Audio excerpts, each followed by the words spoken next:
Warning, censorship. Warning, censorship. Warning, censorship. Warning. Ho ho! Welcome to the Rebel News live stream, ladies and gentlemen, on this, a Tuesday, September 28th, 2021. I'm David Menzies, and my co-host, well, let me tell you about my co-host, folks. She goes by the initials SGR, and if I was a contestant on Wheel of Fortune, I'd buy two vowels, a U and an A, and then you got sugar, because that's just how sweet she is. She is the she-devil with a sword. She is the Khaleesi of Northern Alberta. She is Sheila Gunn Reid. How you doing there, Sheila? David, I'm great. And I just want to thank you because I know you obviously worked a lot over the weekend on that introduction. I do. Figuring out where to put those vowels. I know, and I appreciate all of it. I got to tell you, David, you look great in that sort of brownie taupe, in your suit jacket and your tie. It looks really great. Looks really fall. You well, thank you so much. Today. Yes, it is fall officially, and how do you like that? Did September just fly by, Sheila? I think September always seems to be the fastest month for some reason. I don't know why, but I can't believe we're just days away from October. And by the way, September 30th, are we getting, that's when we usually do the next live stream with you and I, Tuesdays and Thursdays, but are we taking Truth and Reconciliation Day off? I haven't seen a memo yet about that. I'm not sure. I do know that my kids are supposed to have the day off. I'm like, well, it's right in the middle of the work week. Isn't that convenient for everybody involved? I don't know, but I think September just flew by. I don't know about you, but I feel like Justin Trudeau burgled a lot of it from us with the election because we were really, really busy.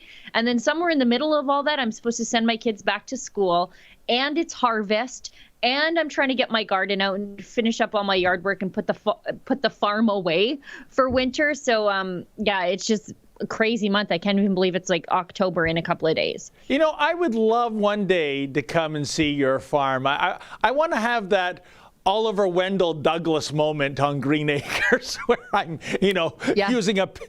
wearing a three-piece suit while I'm doing the farm chores. Wear that suit, exactly that suit. Yeah, David, you're welcome anytime. We'll shoot some arrows, we'll shoot some guns, we'll go on a quad ride, we'll take you out on a swather. It'll be so fun. Oh, you know what? Now that the X was canceled for the second year in a row, maybe I should treat myself to to enjoying some of those 5 coupon rides on Sheila's farm. Sounds fantastic. Oh, the treat will be all mine, David. I promise you. We should tell everybody exactly what we're doing here because we have the sausage is stuffed full today, and we really. Oh, is that something on Menzoid Bingo? You're giving yourself a free square or something like that? Margaret's off today, so I never got my bingo card, and I'm a little disappointed. So I have to go back and get one of the prior business bingo cards. I go back and I watch some of your videos. Just like random videos. I'm like, I almost have a bingo just in like a 4-minute video. And our friend who won the Menzoid t-shirt competition, Eric, he actually emailed me late last week and said, you know what, Sheila, we really should email those out just for fun. Like when we send out the notification about, there's a live stream today, we should be like, and for those of you playing along at home, here's your Menzoid bingo card. So. What? Eric said that? That nice guy in Saskatchewan? I'm having a Julia Caesar. He's your biggest fan. What's that? He's your biggest fan. But I'm having a Julius Caesar moment right now, Sheila. To Eric. I mean, this Menzoid bingo, this is about busting my chops. Don't you think I know that already? No, it's how well do you know Menzoid and how predictable he is. You're a creature of habit, and I like that because I always know what I'm getting when I'm watching your videos. And I know what I should also be editorially watching for. Like, is he going to make a joke about Regina? Where is he? Is he talking about Saskatchewan? No, don't even joke. I have to make sure. No, and I know. So you're very predictable, and so it makes my job kind of easy in that regard. But anyways, I should tell everybody what we're doing. This is the The Rebel News daily live stream. It used to just be hosted by the big boss man, Ezra Levant, on Fridays, but then the pandemic hit. Everybody got sent home from work, and we couldn't travel as much as we wanted to, and the news was constantly changing. So we thought, you know what? We're in the studio. We're kind of grounded. So is everybody else. Let's talk about the news of the day for an hour every weekday. And so Rebel News Daily became a thing. And we used to be able to broadcast on YouTube and accept something called a super chat until such time as YouTube went full censorship, full evil. They completely demonetized us and took a, $400,000 annual bite right out of the company. But there are 1.5 million of you on YouTube. So while I'm like, you know what, let's cut ties with YouTube, there are 1.5 million of you over there, and it's not your fault that YouTube is evil. And it's not, maybe that's just how you prefer to watch us. So we're not going to abandon you.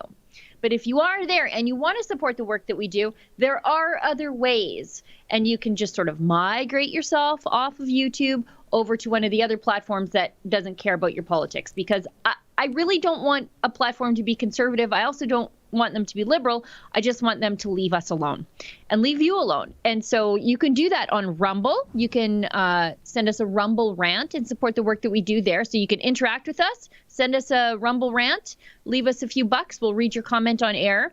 I think Mr. Producer will send them to me in WhatsApp. I think we didn't clarify before we went on air. You can also support us a couple different ways over on Odyssey. You can buy some of their library cryptocurrency.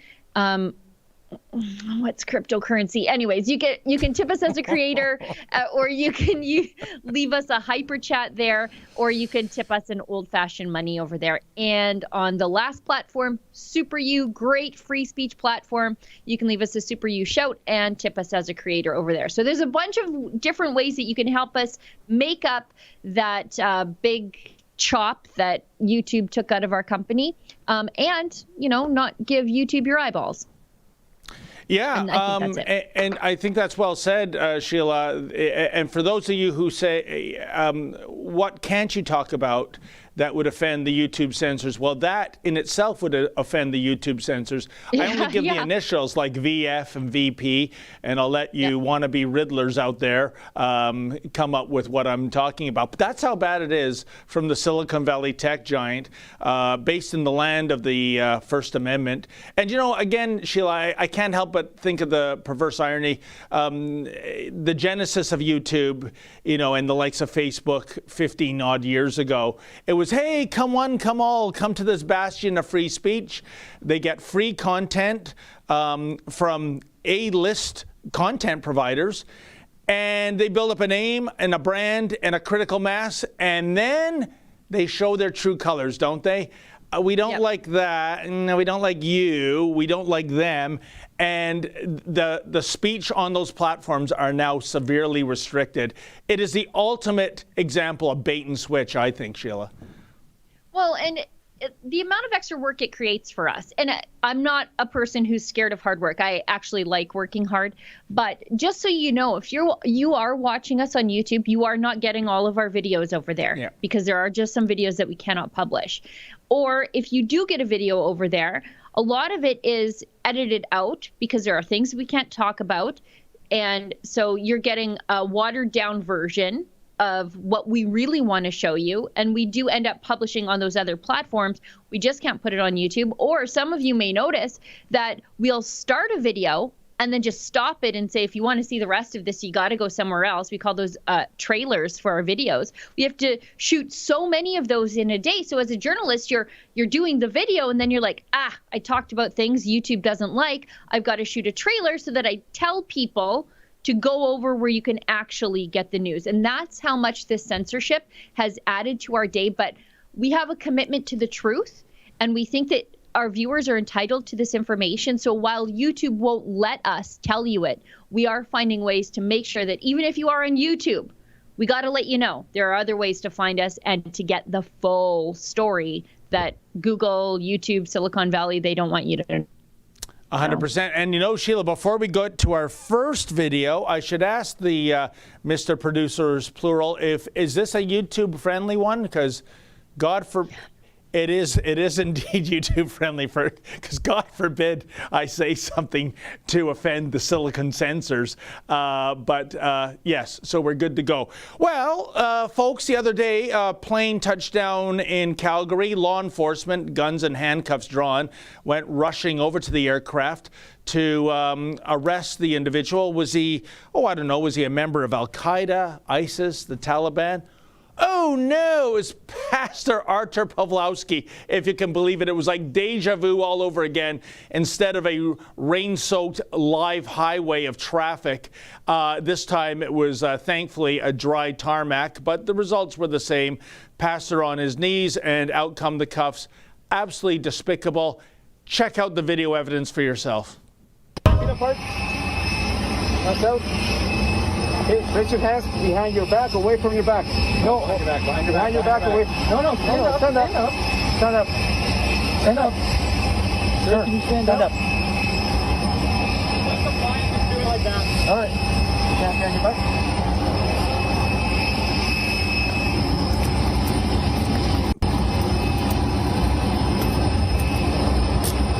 One hand, please.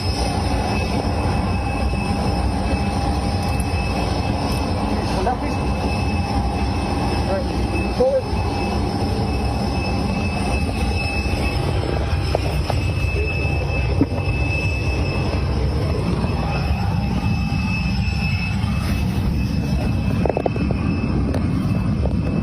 Hi. What should I do with his luggage? Hello friends, this is Pastor Artur Pawlowski. If you're watching this video right now, that means I am in jail and they successfully arrested me. I don't know what is going to happen to me. I don't know what is happening outside, but I hope that you are still with me and you're willing to support me to get me out of this terrible, hard situation. Please pray for me. Please support if you can, and may God bless you for everything you're doing to help me to get out there and be the light in this dark world.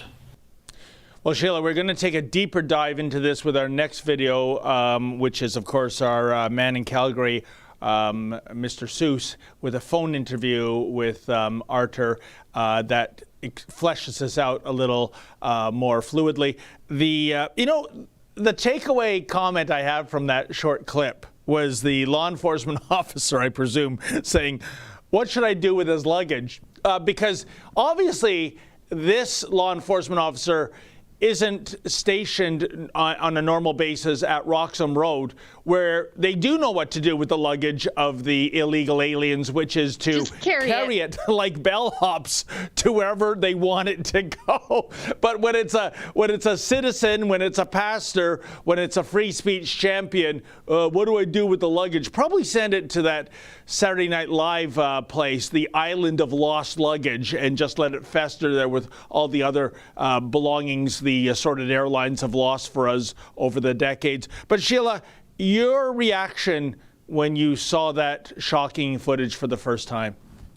You know, the first time I saw it, I thought, Omar Khadr's out there flying the friendly skies. Yeah. And we can't get Pastor Art, a Canadian citizen with Canadian children, back into this country.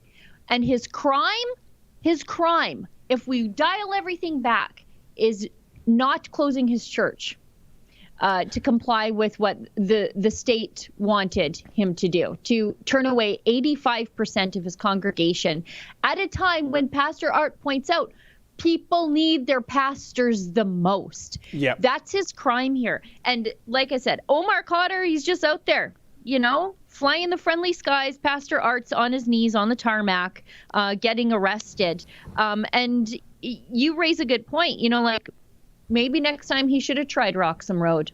They're letting just unvetted people wander across still there.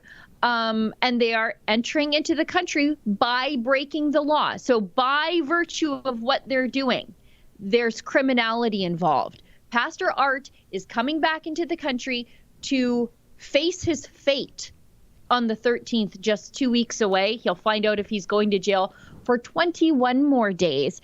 And they've got him on his knees on the tarmac. What is wrong with this country? You know what, Sheila? You've nailed it yet again, my friend, with the comparison to Omar Khadr. Not only is Omar Khadr flying the friendly skies, or I'll call them the unfriendly skies, with all these COVID crap restrictions you have to go through these days, but he's flying it in first class, courtesy of you and I and 38 million other Canadian taxpayers. Let's not forget that $10.5 million settlement, which the Liberals excuse as well. If we were to fight this in court, it would be much more. Oh my goodness, Sheila, suddenly the Justin Trudeau Liberals become fiscal conservatives? Are you kidding me? Just wait. Every time they bring that up, I think, aren't you the people who spent like $60,000 fighting an Indigenous kid on her dental work that would have cost $5,000? Great Give point. me a break. 100%. And, and I remember the big boss man Ezra following Omar Khadr, because not only is he allowed to fly the friendly skies, he's being welcomed into places like a Radio Canada studio, a university out on the East Coast. And when Ezra was asking, shall we say, call it impolite questions, the police officer descends upon him. And basically, if you, we don't have that queued up, but if you do check out that video, folks, the perversity is, here's somebody who we think is on the no-fly list, but the authorities are turning a blind eye to, being allowed to fly from Alberta to Nova Scotia, no questions asked, and Ezra, for asking questions of an Al-Qaeda member who killed an ally and partially blinded another, is being threatened with a jaywalking ticket by the constabulary at the airport if he dares cross. Do you remember that, Sheila? Oh, the Dudley Do-Rights down there at the airport, really solving the crimes that are happening. I mean, it's just outrageous. Just incredible. But there you have it. That was the take now. Now, to put a little more stuffing in the sausage, we've got Arthur on the phone with Adam Seuss in terms of an interview of what exactly went down, what Arthur's thoughts are on that. So perhaps we can play that right now. Stand up. Sure. Can you stand up? Like that. All right. You can't stand your butt.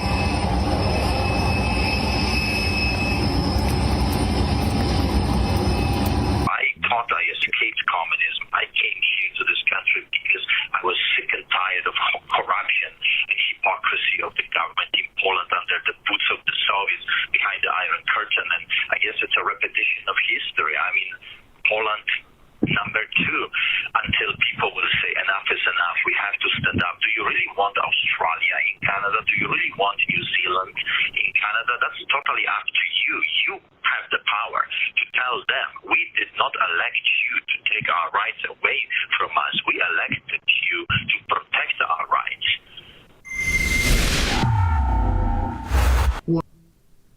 Oh, I thought we were going to go with the whole video. I was settling in.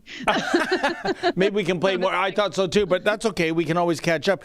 Again, the most profound quote I took away from that, Sheila, was when Pastor Art said, do you really want Australia and Canada? Now, 2 years ago, just 2 short years ago, if somebody had said that, you'd be wondering, is this guy crazy? Is this guy inebriated? You don't want Australia. Australia is just like Canada. It's a Commonwealth country. It's a democracy.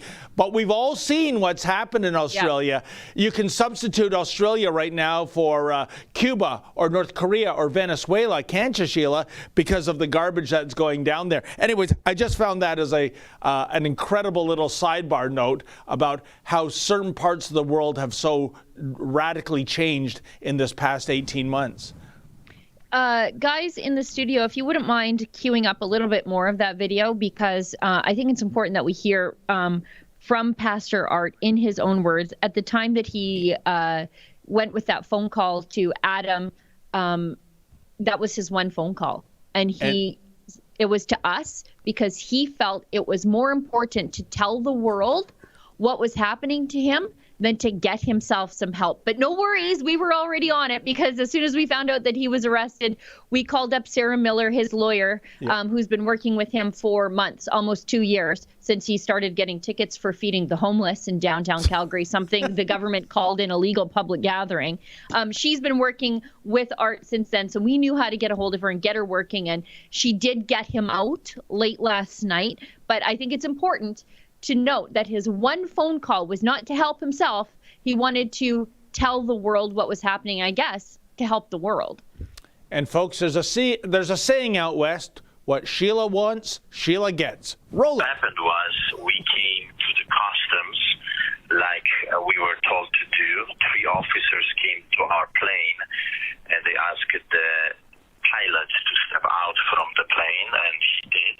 And then I was asked to come out with all my belongings, and at that moment I was advised that I am being detained on 2 charges.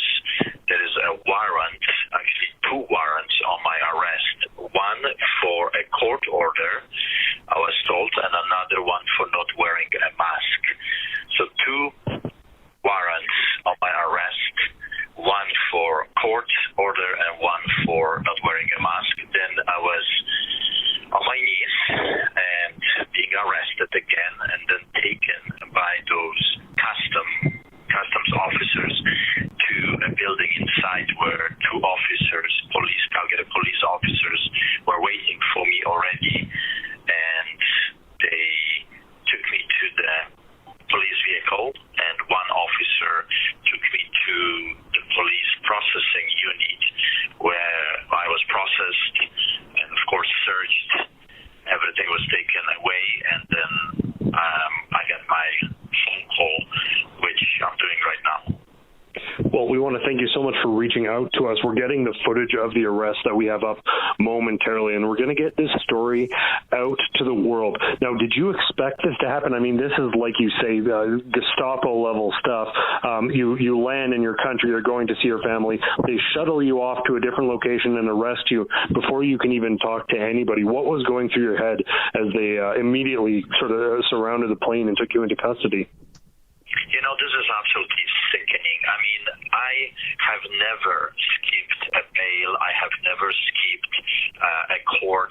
And here, I have been away almost 4 months from my family, and I'm coming back to my country, and they would not even give me a moment to say hi to my children, to hug my wife. That's sick. That's everything that they are doing to me is symbolizes right now the tyranny of the liberal and conservative government, Kenny's government. Kenny has become a tyrant. That's what he is. He is a tyrant. One law for me, one law for thee. He was caught breaching court orders. He was caught breaching the Rook's order and found caught red-handed. And yet he still is pursuing this ongoing harassment, intimidation, and vengeance, because that's what I think it is. I embarrassed them. I exposed them. I showed to the whole world that those people are evil, wicked, they're hypocrites. They are not following their own mandates. If this was about health, if this was about protecting people, they would themselves follow the orders. Because they don't, it shows me that this has nothing to do with health and the protection of citizens. This has everything to do with tyranny and medical tyranny in this instance. They're following their masters, I guess. Joseph Goebbels and Adolf Hitler, Mao Zedong, and Joseph Stalin would be probably very, very happy right now seeing what Kenny's government is doing. And the Minister of Justice, Madhu, wow, how low this man has fallen. It comes to being a Minister of Justice. I mean, Minister of Justice without justice. A minister that is sending police officers, a Nazi style, taking a man down without even allowing him to say goodbye to his children and his wife after the man was away for so long. You see, I didn't escape my country. I did not escape Canada. I lawfully went to the United States of America. I lawfully did what I did, and I lawfully came back to my country, only to be treated again like a terrorist, like a criminal. That's sickening. We have lost our freedoms. We have no rights whatsoever in this country. And if people will not rise up and stand up against this tyranny, they're going to lose their rights as well. You see, you have to understand how the system works. First, they came for me, and they did it many times. They will come for you. It's just a matter of not if, but when. They're coming for you. They're coming for the doctors, nurses. They're even coming for the police officers if they will not bow before this tyranny. They're coming for the teachers. They're coming for the professors. They're coming for the clerks in stores. They're coming for all of you. And they're not going to stop until you, the people, will say, stop it. We are not going to allow you to do this to us. We have rights. We have human rights. We have international rights. And we have our Charter of Rights and Freedoms, which has some fundamentally guaranteed rights. But I guess not today and not now. So I am in prison, in jail right now. I don't know what they're going to do to me. Will I get the same treatment I got it the last time?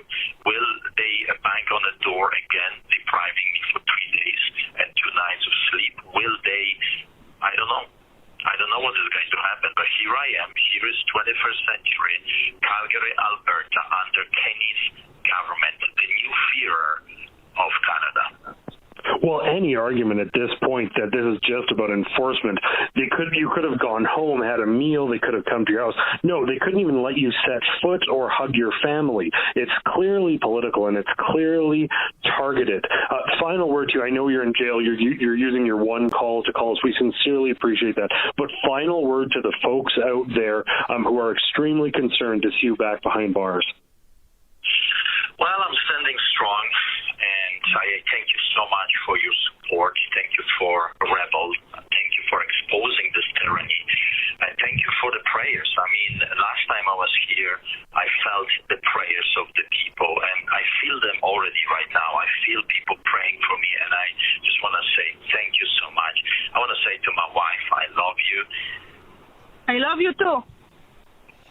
And the kids as well. So I'm going to endure what I have to endure and fight for another day. I mean, sooner or later, truth will pop up and the tyranny will go to its knees. We just have to rise up as a society and say, we are better than this.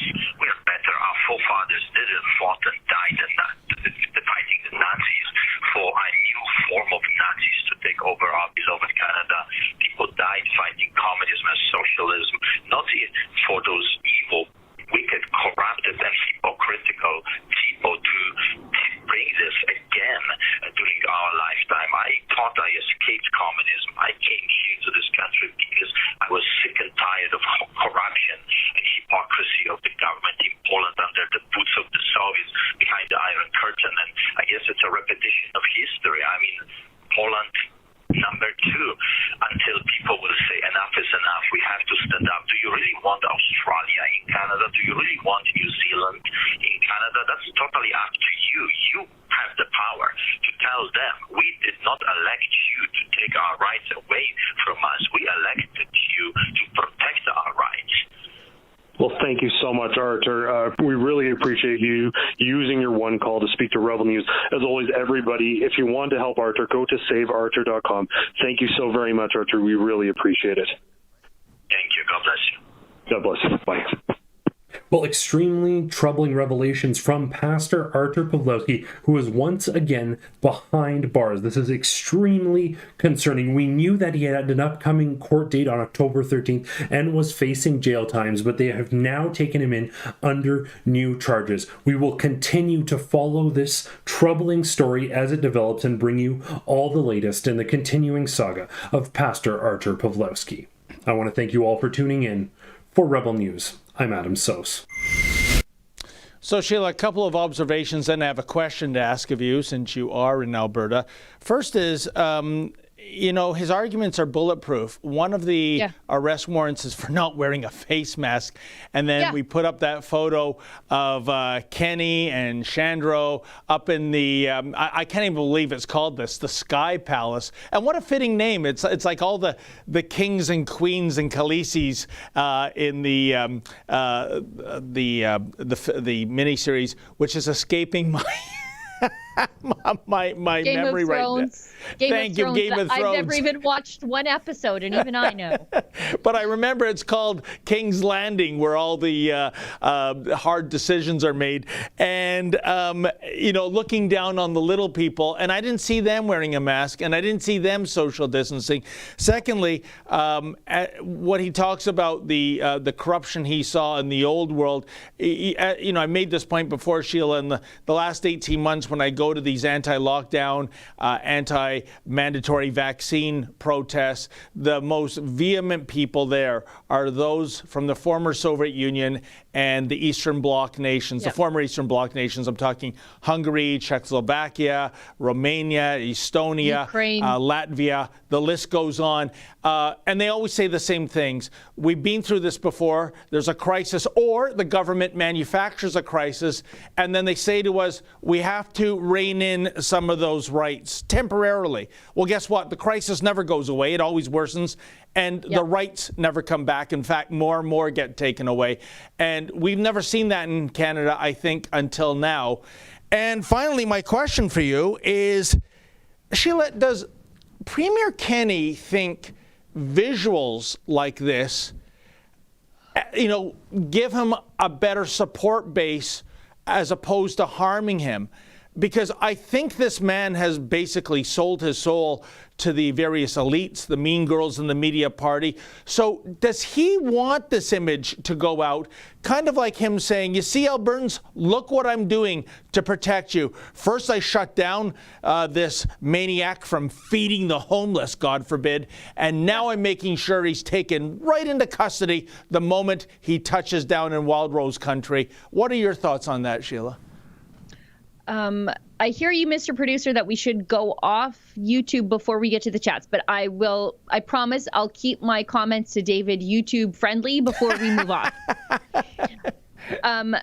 This is an international disgrace. And the visuals of Pastor Art being arrested the first time around in a SWAT-style takedown on a wet Calgary city street. Those went around the world. And it hung around Jason Kenney's neck like a millstone. It may have got him some popularity with the mean girls here in Alberta, and the staunch partisans were fine with it. But there were a lot of people who were like, I think coronavirus is a thing. And I think we should be careful with it.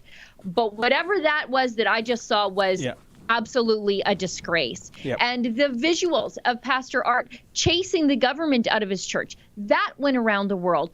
Who in the government thought that this wouldn't go around the world and embarrass them? This is an El Chapo style takedown at the airport of a pastor who's coming back to Canada to face his fate. And as Pastor Art points out, one of the warrants he's arrested on was for the deadly crime of not putting a piece of paper over his mouth. I can't even, I don't know who is advising the government at this point, but every single one of them, and some of them I like, you should all be fired. This is a visual catastrophe. If you care about furthering Jason Kenney's career, and I think that's what he pays these people to do. But I mean, it's just revolting to see Pastor Art on his knees on the tarmac like he's some sort of international war criminal that they finally caught at an airport. He's just a pastor who opened his church. That's it. You know, it reminds me kind of, Sheila, of, you know, Corey Hahn and the assorted other soy boys in Aaron O'Toole's, you know, inner circle. Move left, move left, move left, bend the knee to the mean girls in the media party. The fact is, even if they like what's happening, they don't vote for you. In fact, deep down, they actually hate you and despise you, and they will do everything to see you ousted from office. What I'm saying is the vast majority of Albertans, even Albertans that, like you said, are on side with the idea that there needs to be restrictions in this day and age of COVID-19. They're saying, that's kind of not what I signed up for here. This I do not like. I think this is overstepping things. That's the thing, Sheila. I mean, you know, I'm wondering if Jason Kenney is trying to throw the election almost, because this surely can't be resonating in the plus side of the ledger in Alberta. No, I mean, these people have to get down off Sky Palace and go to Red Deer, go to Ponoka, go to Medicine Hat, go to Bonnyville. Get out of Edmonton, where everybody is an NDP voter to start with. Get out of there, get away from the bureaucrats, and go talk to the real people. And I don't want to hear anybody tell me anymore, well, Pastor Art said this about that, and he said this about that, and I disagree with his theology or whatever. It's not about any of that, and I'll tell you why. Because maybe you don't like Pastor Art's style of religion and the way he talks and how bombastic he is. I find it kind of interesting. But even if you don't, how do you explain Pastor James Coates, who is not at all like Pastor Art, but ended up in jail for 35 days? He's got his master's in divinity, I think, or theology. Doesn't matter. He's a very bookish, theologically sound pastor, if you are on, in the Protestant realm.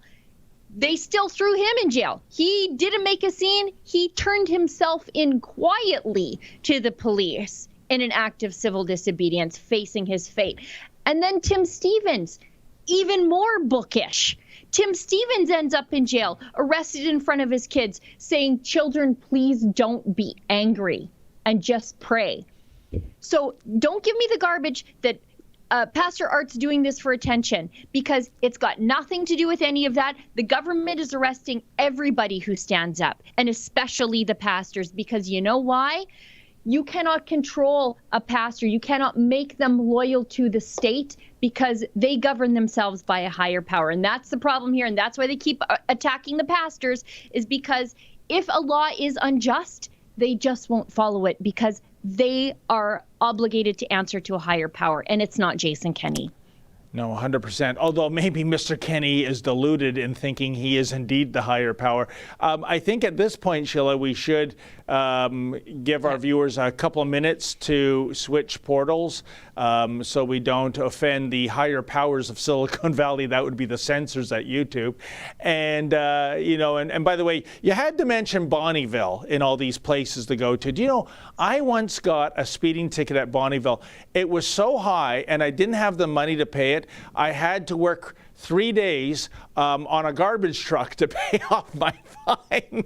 So, this is a bingo square. This is a bingo square. It was either Smoky Lake Rodeo or random reference to the short time he worked in Alberta. And so that short time. Well, at this point, without further ado, of my David Menzies Alberta memories of the 80s, let's say goodbye to YouTube. Adios. We'll see you again tomorrow. And please join us on Rumble. Ramble into Rumble. You'll see. That used to be a slogan of a car dealer in Toronto. Maybe they're still around. If so,